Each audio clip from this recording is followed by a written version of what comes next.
السلام عليكم ورحمة الله وبركاته. ازيكم يا جماعة؟ عاملين ايه؟ قبل ما نبدأ الفيديو كده الصلاة على النبي. بقالنا كتير ما نزلناش فيديو، بس الفترة اللي فاتت حصل فيها كذا مشكلة في تربية الميل وورم، ولكن الحمد لله قدرنا نسيطر على الوضع. والنهاردة ظهرت معانا بشرة خير. طبعا الفيديو الجاي ان شاء الله هقول لكم بالتفصيل ايه اللي حصل وايه المشاكل اللي ظهرت وقدرنا نسيطر عليها ازاي. ولكن تعالوا لبشرة الخير في الفيديو ده ونشوف ايه اللي حصل في التجربة بتاعتنا. يا جماعة، بشرة الخير هي بالصلاة على النبي ان الحمد لله وبعد اسبوعين تقريبا من نقل الخنافس ظهرت اول يرقات ميل وورم صغيرة. واخيرا بعد طول انتظار اول يرقات ميل وورم صغيرة اللي احنا كنا اتكلمنا هل هي هتظهر اصلا، وهل الميل وورم ده ناجح ولا فاشل. وهي عندنا ما شاء الله ما شاء الله. ودلوقتي بقى انا هقولكوا شوية معلومات عنها. الحجم بعد الفأس مباشرة بيكون 1 ملي تقريبا، ويصعب رؤيته بالعين المجردة، ويكون باللون الأبيض الشفاف. ثم يبدأ بعملية الانسلاخ الأولى، وتتحول اليرقة من اللون الأبيض الشفاف إلى لون اليرقة الطبيعي اللي بيكون لونه بيج فاتح. وتتوالى الانسلاخات حتى تصل الدودة إلى طول 150 ملي تقريبا، وهو الطول المناسب للبيع أو التسويق. تستغرق البيضة من أسبوع إلى أسبوعين للفأس، ثم تستغرق شهرين للوصول إلى الحجم التسويقي. وهنا احنا هنعمل مقارنة ما بين الدود الكبير والدود اللي لسه فائس. نشوف سبحان الله حجم الدودة اللي هو 1 ملي جنب حجم الدودة اللي هي 150 ملي. ونشوف برضو اللون الأبيض الشفاف اللي أنا بكلمكم عليه عشان يبقى عندنا خبرة. ولكن اللون ده فعلا يصعب رؤيته جدا جدا جدا يعني. سبحان الله، زي ما احنا ما شايفين الفرق شاسع وكبير جدا ما بين اليرقة الصغيرة واليرقة الكبيرة.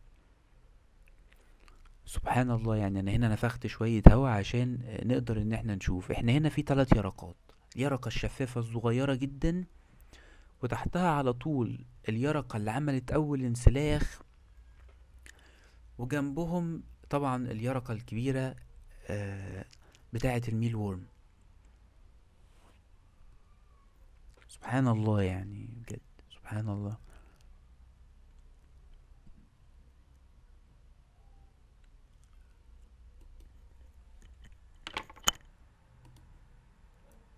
دلوقتي يا جماعة انا بنقل الخنافس لتاني مرة.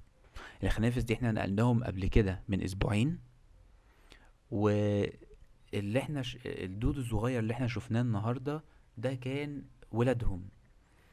ودلوقتي احنا بننقل الخنافس لتاني مرة، والبوكس اللي انا بنقلهم منه او الصندوق او الوعاء القديم ده اللي هم كانوا فيه، ده هو اللي فيه البيض اللي ان شاء الله هنشوفه مع بعض كمان اسبوع او كمان اسبوعين. هنشوف الفأس اللي فيه يعني ان شاء الله. وبعديها باسبوعين كمان هيكونوا هم برضه في البوكس التالت. وبكده دورتنا هتبتدأ تشتغل، وتبتدأ ان هي بقى ايه، تبقى ورا بعض على طول. يعني يبقى في ميل وورم بقالهم اسبوعين، وفي بقالهم شهر، وفي بقالهم شهر واسبوعين، وهكذا. وهتفضل بقى دورة الميل وورم شغالة ما بتنتهيش. كل اسبوعين ان شاء الله بيطلع شوية، يعني كل اسبوعين بيطلع ميل وورم. وممكن ان انا اعمل دورة كمان جنبها، بحيث ان اسبوع واحدة تطلع واسبوع التانية تطلع، فيبقى انا كل اسبوع عندي انتاج مستمر. وبكده يكون اقدر ان انا يعني اربح من المشروع، ابدا ان انا بقى آه، اشتغل بقى صح في الميل وورم. بعد ما خلصت نقل الخنافس القديمة، هبدأ بقى اخد الخنافس اللي لسه طالعة من الشرانق. زي ما احنا ما شايفين، هي لما لسه طالعة طبعا بتبقى باللون البني زي ما احنا ما عرفنا في الفيديوهات اللي فاتت. النهاردة انا طالع عندي اهو ما شاء الله ادي 2 اهم لونهم بني، ودي واحدة كمان، يبقى كده 3. يبقى طالع كده 3 شرانق من لونهم بني، دول كده غالبا ايه فاقسين بقالهم 5 6 ساعات. وادي شرنقتين لونهم ابيض، ودول لسه حديثي الفقس، لسه فأس او لسه مش فاقسين بقى. هو مش مصطلح فأس، هو مصطلح الخروج من الشرنقة او التشرنق بقى، مش وليس الفقس. وبكده احنا نقلنا الخنافس بتاعتنا الجديدة للمكان الجديد اللي ان شاء الله يبدأوا يبيضوا فيه. وقبل ما انهي الفيديو، الناس اللي كانت مكلميني على الميل وورم، احنا قلنا هنوزع الميل وورم اللي طلع ده مجاني للناس اللي هتشترك في القناة وهتكتب في الفيديو الاولاني ان هم عايزين ميل وورم. يا جماعة في ناس كتبت في الفيديو التاني والتالت وما كتبوش في الفيديو الاولاني، انا اصلا مش عايزكم تكتبوا في التاني والتالت، انا عايز الناس تكتب في الفيديو الاولاني بس ان هم عايزين ميل وورم. وطالما انتوا كتبتوا وعملتوا اشتراك في القناة، يبقى مش فاضل غير ان انتوا تكتبوا لي في الفيديو ده دلوقتي ان احنا متابعين، وانا الكومنتات اللي هاخدها ال 48 ساعة القادمة ان شاء الله هتبقى هي دي الكومنتات اللي انا هوزع منها ميل وورم ان شاء الله. يعني انا من اول دلوقتي، من اول ما الفيديو ما هيترفع لحد ما يعدي 48 ساعة، الكومنتات كلها اللي هتتكتب ان هي متابعة وهروح الاقيها عاملة اشتراك في القناة وعاملة كومنت في اول فيديو، هم دول اللي انا ان شاء الله هوزع عليهم الميل وورم اللي طالع ده بالتساوي مجانا.